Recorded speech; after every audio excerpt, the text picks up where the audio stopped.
다시 읽어봐요. 그러므로 주께서 친히 징조로 너희에게 주실 것이라. 보라 처녀가 잉태에 아들을 낳을 것이요 그의 이름을 임마누엘이라 하리라. 그러니까 인간의 모습으로 성경이 예언된 대로 그렇게 오신 분이에요. 그는 태초부터 계신 분이다. 예수님이 언제 생일이라 그랬어요? 네? 예수님이 언제 오셨어요? 예수님이 오신 것을 기점으로 해서 뭐가 생겨났어요? Before, after. 이게 BC와 AD로 나누잖아요. 예, 그럼 뭐예요? 그게 예수님을 오신 때를 기점으로 해서 지금 몇 년 됐다는 거예요? 2022년. 정확한 날짜와 그건 몰라요. 그렇지만 대충 우리가 볼 때에 2022년 전에 예수님이 오셨다. 예수님 오신 것을 기점으로 해서 뭐예요? 예수님 BC, 그 다음에 Before Christ, AD, Anno Domini. 그러니까 예수님이 오신 것을 기점으로 해서 새해가 시작이 된 거예요. 그로부터 2022년이 지나가고 있는 지금 이 시점을 우리가 맞이했다. 근데 예수님이 태초부터 계신 분이라 그러네? 네. 어떻게 또 태초부터 계신 분이야? 2000년 전에 계신 분이야. 그렇죠. 자, 읽어볼까요? 성경 시작. 태초에 말씀이 계시니라. 이 말씀이 하나님과 함께 계셨으니 이 말씀은 곧 하나님이시다. 태초에 우리가 창세기 1장에서 빛이 있으라라고 말씀하신 분이 누구예요? 하나님인데 누구예요? 예수님이다 말이에요. 말씀하신 분이 예수님이다. 자, 그 다음에 또 사람인 동시에 하나님이시다. 이게 뭐 우리가 생각했을 때는 그 사람이고 하나님이고 하나님이면 하나님이지 무슨 또 사람이면서 하나님이냐, 이게 불가사의한 거야. 그러니까 하나님이 인간의 몸을 입고 이 땅에 오신 분이에요. 시작. 말씀이 육신이 되어 우리 가운데 거하시니 우리가 그의 영광을 아버지 독생자의 영광이요 은혜와 진리가 충만하더라. 빨리빨리 넘어가야 돼요. 시작. 예수님은 많은 사람을 위한 대속물로 오셨다. 읽어봐요. 인자가 온 것은 섬김을 받으러 아니라 도리어 섬기려 하고 자기 목숨을 많은 사람의 대속물로 주려 함이라. 했어요. 대속물로. 시작.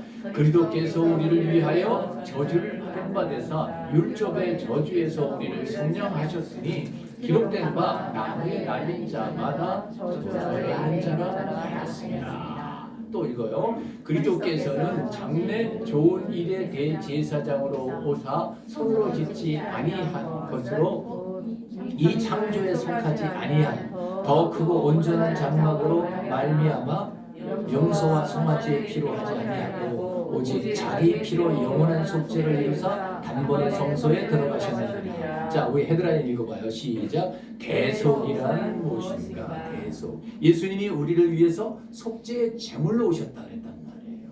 그걸 갖다가 대속이라기도 하고 속량이라기도 하고. 그래서 오늘 여러분과 함께 나눌 수 있는 것은 처음서부터 차분하게 이렇게 해야 되는데 시간으로 말하면 한 20시간 정도 해야 돼요. 근데 그 20시간을 할 수 없기 때문에 제가 좀 간추려서 왔는데 시간이 어떻게 허락될지 모르겠어요. 나는 예수 그리스도와 함께 십자가에 못 박혀 죽었고 장사 지내고 부활하여 새 생명으로 살고 있다. 그런 말씀이 있지요. 그래서 그 용서라고 하는 것이 어떤 건가 다시 한번 제가 한번 보고 요거 제가 쓴 글을 한번 읽어보겠습니다.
하지 말라고 하나님이 그러시는 것 같아요.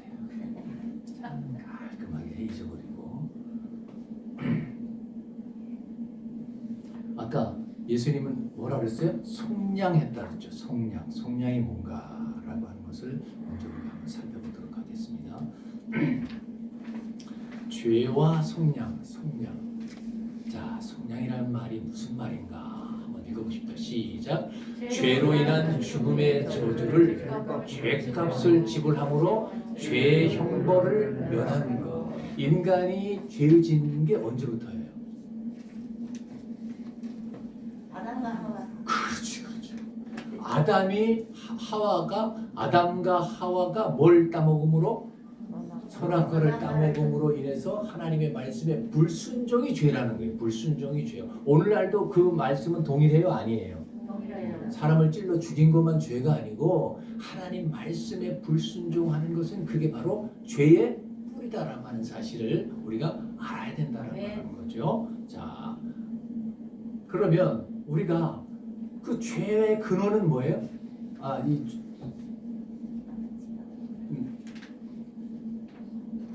사람이 살아가면서 가장 궁극적인 문제가 있어요. 뭘까요? 빨리 넘어갈게요. 죽는다는 거야. 인간은 죽는다는 거야. 아까 내가 그 용서라고 하는 글귀에 죽음의 문제를 갖다 다룬 글이었었는데, 그래서 이 죽음이라고 하는 문제를 다루기 위해서 수많은 철학자들이 연구를 하고, 그리고 의학적으로 오래 살려고 어떻게 하든지 오래 살려고. 왜 사람들은 그 죽음을 무서워할까요? 죽음이 끝이라고 하는 것 때문에. 죽음이 뭐냐 이거예요. 그거 한번 알아볼까요? 국어 사전적인 의미에서 시작. 생물의 생명이 없어지는 현상을 이른다. 그렇기 때문에 인간의 목숨은 영원성이 있다 없다. 근데 하나님은 어떤 분이세요? 하나님은 영원하신 분이에요. 하나님은 어떻게 해요? 영원부터 영원까지 계신 분이고, 이 인간을 갖다가 어떻게 형상으로 하나님의 모양과 하나님의 형상으로 만들었기 때문에 작은 하나님으로 만들었는데 인간이 불순종으로 말미암아 그 죄의 결과가 뭐예요? 죽음이라고 해요. 이 죄라고 하는 것, 죽음이라고 하는 것은 결국은 하나님과의 관계가 단절돼 아담이 에덴 동산에서 쫓겨남과 동시에 주어진 선물이 있는데 그것이 뭐예요? 죄의 삭은 뭐예요? 그러니까 죽음이라고 하는 의미는 사실은 하나님과 관계가 단절된 그 자체가 죽음이에요. 오늘날 우리 예수를 모르는 사람들에게 살았다는 이름은 있으나 뭐라 그랬어요? 사실은 죽은 자라고 했단 말이에요. 생명이 우리에게 예수가 없다라고 한다면 멀쩡히 하루 밥 세 끼 먹고 어제 시장 가서 만난 예수 없는 인간들은 다 살았으나 죽은 자라는 것을 성경은 우리에게 그렇게 말하고 있다. 죽음의 원인이 뭐죠? 그렇죠. 시작. 그러므로 한 사람으로 말미암아 죄가 세상에 들어오고 죄로 말미암아 사망이 들어오니 이와 같이 모든 사람이 죄를 지었으므로 사망이 모든 사람에게 이르렀느니라. 자, 아담 한 사람의 불순종으로 인해서 그 이후에 인류는 다 같이 한결같이 한 곳으로 갔어요. 어디로 갔어요? 죽음의 장소로 갔다는 거예요. 한 사람도 지금까지 살아있는 사람이 있어. 영원하신 하나님 외에는 한 사람도 없다는 거예요. 그래서 이 죽음의 문제가 얼마나 심각한 건지 각자 모든 사람들이 병원에 가봐요. 왜 사람들이 병원에 가 있어요? 그냥 아파서. 그 아픔 끝에는 뭐가 있어요? 그 죽을까봐. 즉 인간의 가장 궁극적인 문제는 끝간 문제는 결국은 뭐예요? 죽음의 문제라는 거예요. 죽음이 왜 왔느냐? 뭐 때문에 왔다? 죄 때문에 왔다. 죄는 뭐다? 하나님과의 관계가 단절된 것을 갖다가 죄다라고 그렇게 정의를 하고 있어요. 읽어볼까요? 그러므로 내가 너희에게 말하기를 너희가 너희 죄 가운데서 죽으리라 하였노라. 너희가 만일 내가 그인 줄을 알지 너희 죄 가운데서 죽으리라. 인간은 한 사람도 예외가 있어요, 없어요? 불로초를 쫓아다니는 사람이 있죠. 누구죠? 진시황이 그랬어요. 아무리 절세 미인이라도 때 되면 다 가요. 여러분 이제 나이가 들면서 여자분들이 화장을 한다 그러잖아요. 60 넘어서 하는 것을 뭐라 그래요?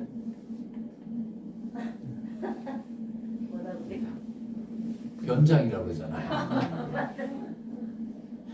훨씬 넘어서 하면 뭐예요? 완전. 환장이야. 아이고 제가 우리가 인생을 살면서 그런 과정들을 계속 겪으면서 가는 거예요. 제가 오늘 딸내미가 이제 어제 만났잖아요. 연락해서 나왔는데 아침에 잠자는 모습을 보니까 너무 이쁜 거야. 예? 고슴도치도 제 새끼를 그냥 제일 이쁜 거야. 그 이제 27살인데 한참 꽃다울 때 아니에요. 네, 그렇게 하면서 이제 내 딸아이, 이 녀석아, 너는 이제 연애도 하고 그렇게 할 텐데 맨날 일에 파묻혀서 하니 이렇게 한 달에 가까이 있으면서 한 달에 한두 번씩, 두세 달에 한 번씩 이렇게 오면 어떻게 해? 어? 그렇게 얘기를 했는데 그 젊은 날이 즉 엄마한테는 없었을까요? 있죠. 우리 권사님한테는 없었어요? 있어요. 난 살아봤어. 있었어요. 나는 살아봤어. 너 늙어봤니? 나는 젊어봤어. 인생이라고 하는 것이 순간에 간다라고 하는 거죠. 근데 그 끝자락에 뭐가 있어요? 죽음이라고 하는 거예요. 근데 그 죽음의 원인은 죄로 인한 것이다 라고 하는 거죠. 죽음의 원인은 죄다 라고 아주 결론을 내렸어요. 그럼 죄란 무엇이냐 라고 하는 것을 갖다가 학문적으로 살펴보니까 구약에서는 haddat이라고 하는 거예요. 그 다음에 신약에서는 하르티아라고 하는 거예요. 대표적인 것만 말씀드리겠습니다. 자, 그러면 하나님 우리가 이게 이것을 갖다가 쉽게 얘기할게요. 이 표적이 있어요. 어제 제가 진리의 끝에서는 뭐라 그랬어요? 타부라고 하는 목적지가 어디라 그랬어요? 십자가라고 얘기했잖아요. 그 십자가를 향하여 나가는 이 화살이 여기에 미치지 못하는 것도 죄야. 이 표적을 벗어나는 것도 죄야. 이 표적을 뚫고 지나가는 것도 죄야. 이것이 하나님이 의도한 그 목적에 어긋나는 것을 갖다가 하나님은 성경적으로 죄다 그렇게 표현을 하고 있단 말이에요. 자, 읽어볼까요? 시작. 죄는 아담으로부터 시작된 하나님에 대한 불순종이다. 하나님의 형상을 파괴하여 하나님의 목적과 의도를 벗어나 인간의 전인격적인 삶에 이르는 행동과 생각들로 하나님으로부터 떨어지려고 하는 인간의 삶 그 자체이다. 하나님의 말씀이 이런데 이거를 요 정도야 뭐 조금 슬쩍 넘어가도 되겠지 하면 바로 이것이 죄다. 근데 우린 죄의식이 있어요 없어요? 대충 넘어가려고 했어요. 그래서 아닌 척하잖아요. 이게 우리들 얼마나 교묘하고 간사하고 그래요. 그런데 하나님을 알까 모를까? 하나님은 나보다도 나를 더 잘 아시는 분이란 말이에요. 그러니까 어디 가서도 어쩔 수 없어. 시작. 예수께서 대답하시되 진실로 너희에게 이르노니 죄를 범하는 자마다 죄의 종이다. 뭐라고요? 죄의 종이다. 그래서 죄의 삭은 사망이요. 하나님의 은사는 그리스도 예수 우리 주 안에 있는 영생이라. 사망과 영생을 갖다 딱 대비를 시켜놨어요. 양쪽으로. 그래서 사망의 길로 갈 것이냐? 영생의 길로 갈 것이냐?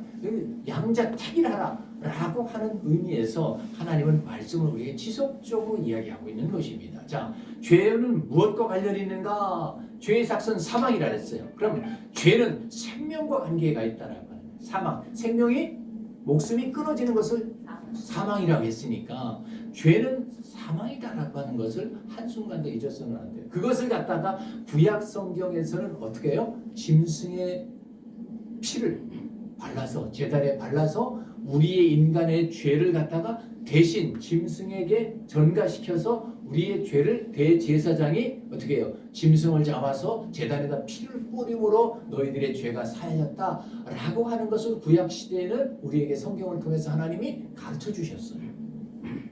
이해되시죠? 네. 우리가 제사 지낼 때도 보면 뭐예요? 우리 조상들 뭐 머리 갖다 놨어요? 네, 돼지 머리 갖다 놨잖아요. 그러니까 돼지의 생명을 갖다가 우리를 대신해서 돼지의 생명을 하나님께 드리는 거예요. 그걸 천제라고 그래요.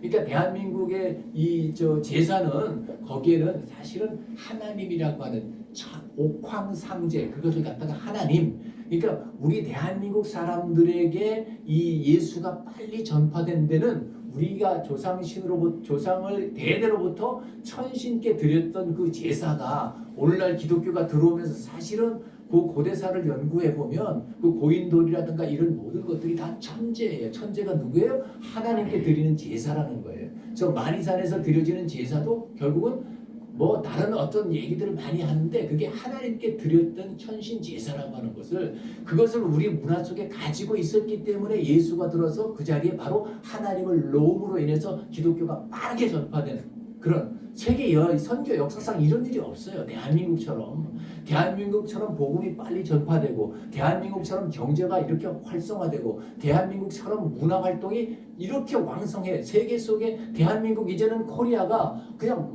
뭐 어디 가서든지 코리아 하면은 뭐 넘버원이에요. 이제는 어디 나가도 대한민국 국적기가 다 날아다니고 옛날만 해도 옛날에 저 베트남이나 이런 데 가면 이 코리안 에어 딱 써 있었잖아요. 아시아나 항공도 있기 전에. 그러면 내가 거기에 나가면 내가 한국인으로서 얼마나 자부심이 있었어요. 그런 시절이 우리들에게 있었단 말이에요. 그래서 이 짐승을 잡아서 우리의 죄를 전가시켜서 아사셀 양도 마찬가지고 그렇게 했듯이 이제 신약 시대에서는 어떤 일이 있었느냐, 바로 예수님이 그 과거에 그 제사를 드려서 그 1년에 한 번씩 드리는 제사로 우리의 죄를 갖다가 없이 하는 것으로 했는데 그것이 예표로 오신 것이 바로 예수님이란 말이에요. 자, 읽어볼까요? 시작. 그리스도께서는 장래 좋은 일의 대제사장으로 오사 손으로 짓지 아니한 것 곧 이 창조에 속하지 아니한 더 크고 온전한 장막으로 말미암아 염소와 송아지의 피로 아니하지 아니하고 오직 자기의 피로 영원한 속죄를 이루사 단번에 이 단번에가 중요하고 예수님이 단번에 피 흘리는 제사로 말미암아 그 다음부터 제사를 드릴 필요가 있어요? 없어요? 없어요. 오직 예수 그리스도의 피만이. 그래서 구약 성경의 모든 그 사건과 모든 내용들은 누구를 예표하고 있어요? 예수 그리스도의 오심을 지속적으로 얘기하고 있다는 말이에요. 창세기 1장서부터 빛이 있으라 하면서 쫙 갈라졌다 그랬죠. 빛과 어둠이 갈라졌잖아요. 그 어둠이 갈라지는 것과 같이 오늘도 우리가 하나님의 말씀이 우리 가운데 들으면 아 이것은 하나님이 원하시는 거다, 이것은 아닌데 라고 여러분 마음속에 그것이 있어요 없어요? 그게 분명히 나타나게 돼 있어요. 그래서 내가 아 이것은 원치 않는 것은 하지 말아야 되는 거예요. 그게 바로 아까 죄라고 그랬잖아요. 하나님의 목표하는 바를 갖다가 목표가 옆으로 삐딱하게 나가도 안 되고 미달돼도 안 되고 통과돼도 안 되고 넘어가도 안 되고. 그래서 구약 시대에 이 이스라엘 백성들이 광야를 지날 때 하늘에 뭐가 구름 기둥이 딱 쓰잖아요. 그럼 어떻게 했어요? 그렇죠. 가면 가고 멈추면 멈추는 거예요. 그렇게 불기둥과 구름 기둥으로 하나님이 그렇게 가셨어요. 그러니까 앞서 나가도 안 돼. 잘못하면 타주고. 그러니까 하나님과 보조를 맞추어 가는 것이 우리 오늘날 이 시대를 살아가는 우리 크리스찬이어야만 된다는 거예요. 그래서 한순간도 내가 그를 떠나서는 살 수가 없어. 그래서 예수님이 오심으로 말미암아 아까 말씀드렸듯이 죄와 마귀의 종이었던 것이 이제 하나님 앞에 하나님의 것으로 하나님의 소유로 바뀌어지는 환골 탈퇴하는데 그 중간자 역할을 누가 했느냐? 예수님이 하셨다. 그 예수님이 그래서 속량이라고 하는 것이 무엇인가? 그럼 예수님을 믿는데 예수님의 내용이 믿는 내용이 뭐냐? 이것이 갖다가 아까 얘기했듯이 뭐였어요? 속량이다. 속할 속자 어질 양자. 속량이라는 건 뭘까? 속량이란 뭘까요? 시작. 우리는 그리스도 안에서 그의 은혜의 풍성함을 따라 그의 피로 말미암아 속량 죄사함을 얻었다. 속량이라고 하는 것이 뭐라고요? 죄사함. 인간의 가장 궁극적인 문제가 죄인데 죄의 삭시 결국은 사망이라고 하는 죽음이라고 하는 결과를 가져 나왔는데 인간의 가장 궁극적인 이 죽음의 문제를 해결하기 위해서 죄 문제를 해결하기 위해서 누가 오셨다고? 예수님이 오셨다. 이거는 인류의 모든 어떠한 사람 70억 인류 지금까지 살다가 죽어간 사람들이든 앞으로 태어나서 이 땅 가운데 존재할 사람이든 모두에게 예수는 필요한 존재다라고 하는 것을 우리가 알 수가 있습니다. 그래서 속량이라는 걸 읽어볼까요? 시작. 속량, 대속, 구속, 속죄, 구원 뭐 이런 것들이 표현은 다르게 돼 있을지라도 사실은 뭐예요? 다 거기서 거기다 라고 하는 것. 그런 것을 여러분 성경을 읽다 말고 대속은 뭐고 속량은 뭐고 구속은 뭘까? 그러니까 이게 다 같은 의미다 라고 생각을 하면 될 것 같아요. 그래서 죄와 마귀의 것에 속량을 통해서 하나님의 자녀로 어떻게 해요? 여기 있던 것이 이쪽으로 옮겨졌다는 거예요. 그래서 이전 것은 지나갔어.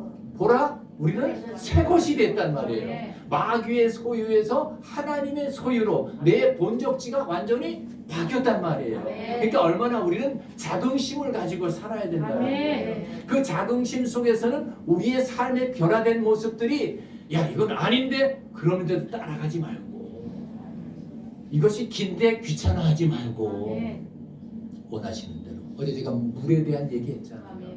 가다가 좌가 막히면 우로 가고 우가 막히면 좌로 가고 좌우가 다 막히면 잠깐 기다리면 물이 차면 넘어가는 거예요. 이게 순리라는 거예요.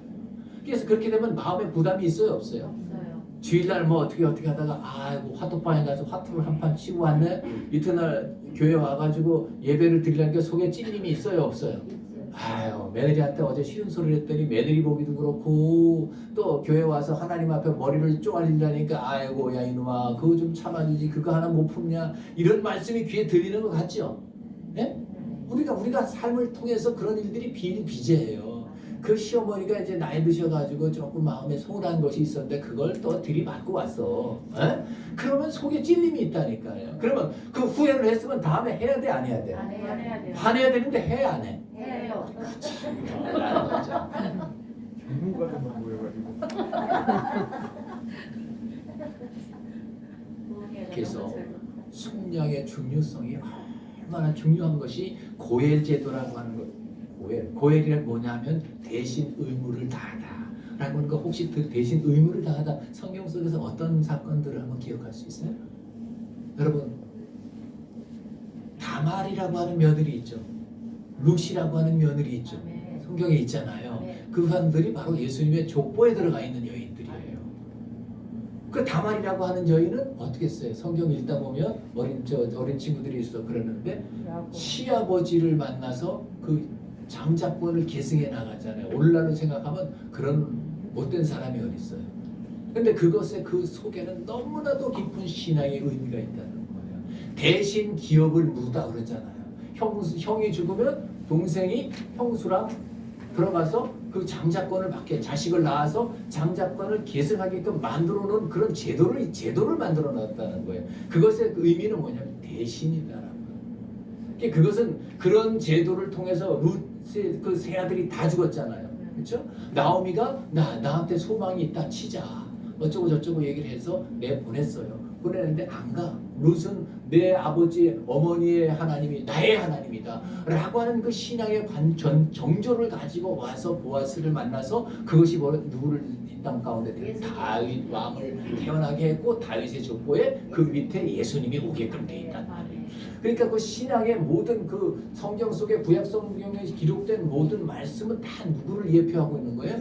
예수님을 지속적으로 얘기하고 있단 말이에요. 그래서 예수님이 이 땅에 오셔서 죽었을 때 봐라 대신 죽었다. 그게 인간에게 이 무지한 인간에게 그런 사건들을 통해 가지고 지속적으로 교육을 시켜왔단 말이에요. 짐승을 잡아서 피를 흘림으로 말미암아 그래서 피 흘림이 없이는 뭐 하심이 없다? 사심이 없다는 거예요. 죄사함이 없다는 거예요. 그래서 그리스도의 피가 얼마나 소중한 건지 그것을 우리가 알아야 된다는 거죠. 속량의 은혜 시작. 율법 아래에 있는 자들을 속량하시고 우리로 아들의 명분을 얻게 하려 하십니다. 자, 율법 아래에 있는 자들이라 하시죠. 율법 아래. 율법이 우리가 대표적으로 무슨 게 율법이에요? 우리가 통상 십계명 아시잖아요. 그 율법이잖아요. 예수님이 하신 말씀이 있죠. 율법의 완성은 뭐라? 하나님 사랑과 이웃 사랑 그렇게 했잖아요. 그렇게 얘기를 했어요. 그리고 법 조문으로 만들어진 성문법에 하라는 법이 몇 가지가 있어요? 248가지 248이야. 외우기도 좋아. 그 다음에 하지 말라는 법이 몇 가지가 있어요? 365가지가 있어. 365일 하지 말라는 게 있어. 예. 그래서 그 많은 사람 613가지의 법을 갖다가 하나만 어기면 어떻게 돼요? 죄인이야, 죄인.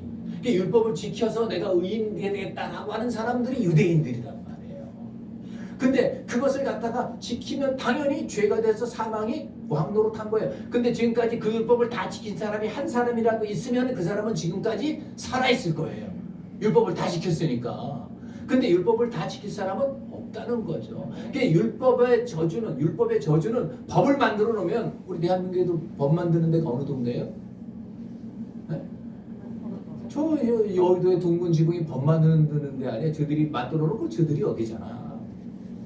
그만큼 이 법이라고 하는 것은 죄를 분명하게 너는 죄인이다라고 하는 것을 갖다가 어떻게 확실하게 인정하게끔 만든 것이 율법의 어떻게 해요? 율법의 기능이란 말이에요. 율법은 율법도 결국은 누구를 불러오는 거예요?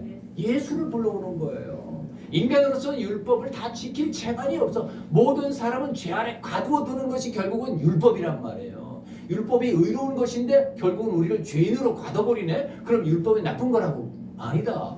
그 율법이 있음으로 말미암아 우리가 범법자라고 하는 것을 알게 되고 예수가 필요한 존재다라고 하는 것을 인식할 수밖에 없게끔 만들어진 것이 율법이란 말이에요. 그래서 율법 아래에 있는 자들은 한 사람도 사망을 벗어날 수 있어요? 없어요? 없어요. 그래서 그 율법의 저주에서 우리를 속량했다. 값을 주고 샀다. 예를 들어서 아들이 요 밑에 구멍가게에서 학교 갔다 오다가 하도 목이 말라가지고 아이스크림을 살라고 들어갔더니 돈이 없네. 돈이 없어가지고 저 한빛교회 목사님 아들인데요. 나 이 아이스크림 하나만 주실 수 있어요? 그랬더니 그러냐? 하나 가져가라. 나중에 드릴게요. 그랬어요. 근데 가져와가지고 아들이 잊어버렸어. 근데 세상에 내가 외상값을 안 갚았네. 근데 아들이 있다가 아빠 나 그날 저 오다가 아이스크림 저 구멍가게에서 먹었어. 아빠 좀 갚아주세요. 그래서 아빠가 갚았어. 그러면 아들이 오면서 그 구멍가게를 돈을 안 줬으니까 아줌마 볼까봐 삑 돌아왔어 옛날에는. 근데 지금은 아빠가 갚았으면 그 앞으로 올 수 있어요? 또 돌아와야 돼? 앞으로 올 수 있어야 돼. 왜? 아빠가 갚아줬으니까. 그 아빠가 갚아준 건 누가 갚아준 거나 마찬가지예요. 내가 갚아준 거나 마찬가지잖아요. 예수님이 내 죄를 갖다가 속죄해서 다 나무에 돌아가셔서 율법의 저주를 받으셨어요. 그런데도 불구하고 아직도 나는 뭐예요? 죄의 종으로 있다. 이러면 돼요? 안 돼요? 여러분 내가 좀 뻔뻔스럽긴 하지만 나라고 하는 존재가 어제 말씀드렸듯이 시편 23편에 나라고 하는 것이 몇 번 나와 있었어요? 14번씩이나 나와 있어. 하나님은 누구에게 초점이 있어요? 관심이 있어요? 나라고 하는 존재가 아무리 내가 봤을 때도 별 볼 일 없는 그것은 하나님을 모독하는 거예요. 하나님은 나를 어떻게 해요? 당신이 와서 목숨을 주고 피를 흘려서 어떻게 해요? 나의 죄값을 치러서 영원한 자기의 아들의 명분을 얻게 하려고 하신 그 하나님을 갖다가 어떻게 해요? 이렇게 보는 거예요. 그러니까 여러분 자신을 우습게 보시면 절대 안 돼요. 나를 우습게 보시면 안 되는 것과 마찬가지로 옆에 사람도 어떻게 돼야 돼요? 옆에 사람 우습게 보면 절대 안 돼요.